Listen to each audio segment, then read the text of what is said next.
আমাদের বিভিন্ন জেলায় বিভিন্ন খাবার হচ্ছে জনপ্রিয়। আর আমাদের চাঁদপুর এলাকায় ডিম দিয়ে নারিকেল দিয়ে রান্না করলে এটা হচ্ছে সবচেয়ে মজাদার একটা খাবার। আসসালামু আলাইকুম, সবাই কেমন আছেন? আশা করি আল্লাহর রহমতে সবাই ভালো আছেন। আমি আপনাদের দোয়ায় ভালো আছি। আজকে চলে আসলাম আমাদের এলাকার জনপ্রিয় একটি খাবারের রেসিপি নিয়ে। ডিম দিয়ে নারিকেল দিয়ে রান্না করে খেলে অনেক ভালো লাগে। আমাদের গ্রামে আমরা সবাই এই খাবারটা অনেক পছন্দ করি। আর এই খাবারটা তৈরি করার জন্য সবচেয়ে সহজ রেসিপি আজকে শেয়ার করব আপনাদের সাথে।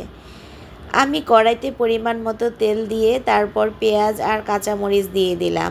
পেঁয়াজ আর কাঁচামরিচটা একটু নেড়ে ছেড়ে তারপরে আমি আদা, রসুন, জিরা, হলুদের গুঁড়া, মরিচের গুঁড়া, লবণ, ধনিয়া পরিমাণ মতো দিয়ে এখন আমি ভালোভাবে কষিয়ে নিচ্ছি। এখন আমি নারিকেল বাটা দিয়ে দিব।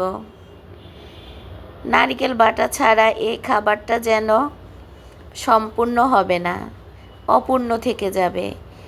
নারিকেল বাটাটা অবশ্যই দিতে হবে। এখন আমি নারিকেলটা ভালোভাবে কষিয়ে নিব আর সাথে একটু ঝোলের পানি দিয়ে দিব যেন নিচে লেগে না যায়। অবশ্যই চেষ্টা করবেন এভাবে কষিয়ে নিতে। অল্প একটু ঝোলের পানি এখন দিব, বেশি দিব না। ভালো করে মশলাটা কষুক, আমি একটু ঢাকনা দিয়ে ঢেকে রাখি। এখন আমি ঢাকনাটা তুলে দেখতেছি কি অবস্থা। এই অবস্থাতেই আমি এখন পানি দিয়ে দিব, কারণ মশলাটা ভালোভাবে কষে গেছে। যখন মশলা থেকে তেলগুলা উপরে ভেসে আসবে তখন বুঝবেন মশলা ভালোভাবে কষে গেছে। এখন আমি ঝোলের পানি দিব পরিমাণ মতো। আর সবসময় চেষ্টা করবেন ঝোলের পানিটা গরম পানি দেওয়ার জন্য। গরম পানি দিলে তরকারির স্বাদটা অটুট থাকে। ঠান্ডা পানি দিলে কেমন জানি তরকারিটা ভালো লাগে না। অবশ্যই সবসময় গরম পানি দেওয়ার চেষ্টা করবেন। এখানে আমি পরিমাণ মতো গরম পানি দিয়ে দিচ্ছি। আর গরম পানিটা যখন বলক আসবে তখন আমি একটা একটা করে বলকের মধ্যে ডিম দিয়ে দিব। আর এই যে সবগুলা ডিম আমি কিন্তু একটা একটা করে দিব। এখানে যে বলক আসছে এই বলকের মধ্যে আমি একটা একটা করে ডিম ভেঙে দিব।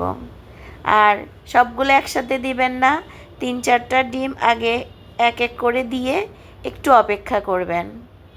কারণ সবগুলা ডিম দিলে আপনি ওগুলা নাড়তেও পারবেন না, ওগুলা ভেঙে যাবে। এখানে 4-5টা ডিম আমি আগে দিয়ে দিয়েছি, এখন আলাদা করে করে দিয়েছি। এগুলা হতে থাক, আমি অন্য সাইডে আবার আরও 2-3টা করে ডিম দিয়ে দিব। এটা হচ্ছে একটা নিয়ম। এই নিয়মটা অবশ্যই আপনারা পালন করবেন, তা না হলে ডিমের এই তরকারিটা সুন্দর হবে না। এখানে আমি একটা একটা করে ডিম দিয়ে দিচ্ছি। ডিমগুলো যখন শক্ত শক্ত হয়ে যাবে তখন আপনি আলতোভাবে নাড়া দিবেন। তার আগে কিন্তু নাড়া দিবেন না, তা না হলে ভেঙে নষ্ট হয়ে যাবে। এই যে দেখেন, এভাবে আমি আলতো হাতে নাড়া দিচ্ছি।